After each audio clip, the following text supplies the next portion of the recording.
మీరు చూస్తున్న ఈ వీడియో హన్మకొండ జిల్లా కేంద్రంలోని పెద్దమ్మగడ్డ వద్ద గల Telangana tribal welfare junior college దగ్గర సంబంధించిన వీడియో.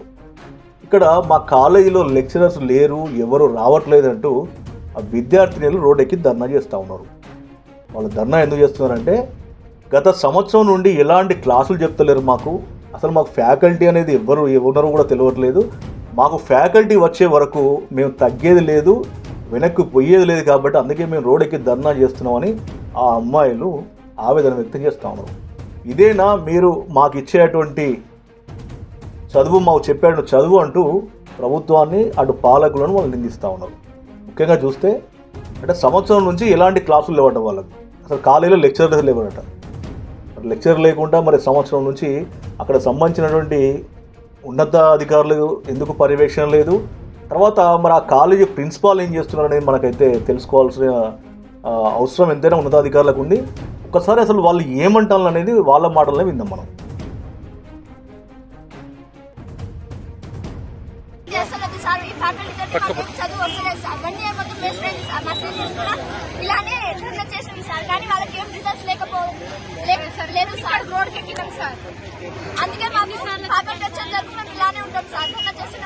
అదే ఎందుకు ఏ సబ్జెక్ట్స్ చెప్పట్లేదు అసలు?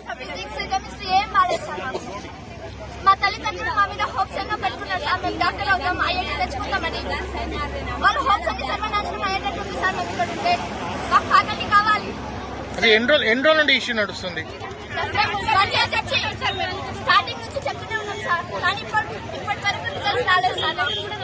కాబట్టి మేము ఎవరైనా అధికారులకు చెప్పారా మీరు? చెప్పాలి సార్, ఆర్సీఎస్ చెప్పకుంటే మేడం వాళ్ళు ఫ్యాకల్టీ గురించి ఏమి చెప్పకుండా చిన్న ఫామ్ అడిగితే కూడా చెప్పారు సార్, మాకు మ్యాథ్స్ ఏం కాదు, ఫిజిక్స్ కెమిస్ట్రీ ఏం రాస్తారు, ఇంక్లూడింగ్ లాంగ్వేజెస్ కూడా మాకేం రాస్తారు. అసలు ఎన్ని రోజుల నుండి ప్రాబ్లం ఉంటుంది? 1 year నుంచి సార్, 1 year నుంచి చెప్తూనే ఉన్నాం ప్రిన్సిపల్ కి, అయినా చెప్పలే, అయినా తెలియలే. మొన్న మేము సజెషన్స్ రాసినాం సార్, ఆ సజెషన్స్ మేడం కిసి ఈ రోజు వరకు పేపర్లే విప్పలేదు సార్. మీ పేరు?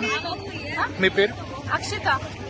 వీకెండ్ అనగా ఈ రోజు అన్ని చెప్పేసి మాకు మొత్తం దిశా పీవైకి ఉన్నాయి, ఆ దిశా పీవైకి ఆన్సర్స్ మొత్తం బట్టి పట్టేస్తున్నాం. అందులో రేపు వచ్చే వీకెండ్ లో మొత్తం అవే పెట్టేస్తున్నాం సార్. ఆన్సర్స్ మాకు వంక చేయడం టాలెంటే లేదు సార్. ఒక్క పాయింట్ అడిగితే ఒక్కరు కూడా రావు. పోయినసారి ఫ్యాకల్టీ చేంజ్ అయినప్పటి నుంచి 5 ఐఐటీ సీట్స్ వచ్చినాయి సార్. ఐఐటీ అయితే అంటే మాకు చిన్న పాయింట్ అడిగితే కూడా రాదు సార్.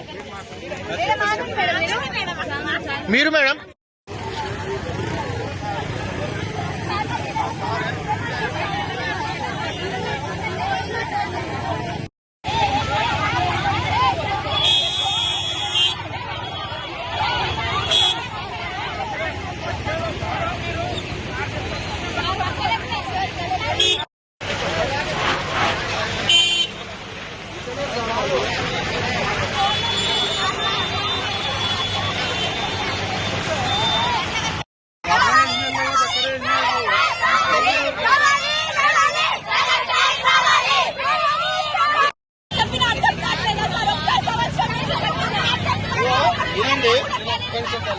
చూడండి, మీరు మళ్ళీ ఒక 5 నిమిషాలుగా మళ్ళీ కూర్చుంటారు, జామ అయింది, అదే ఒక అంబులెన్స్ కూడా ఉన్నది.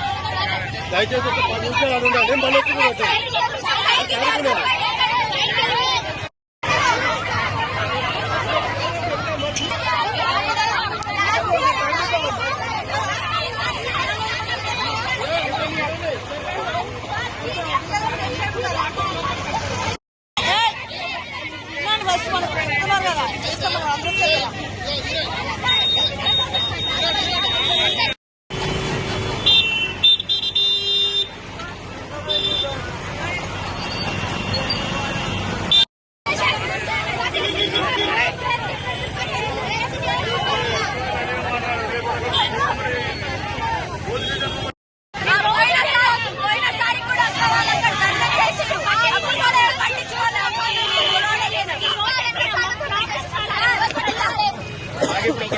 సీనియర్స్ ఎందుకు కాలే మరి ఇప్పుడు?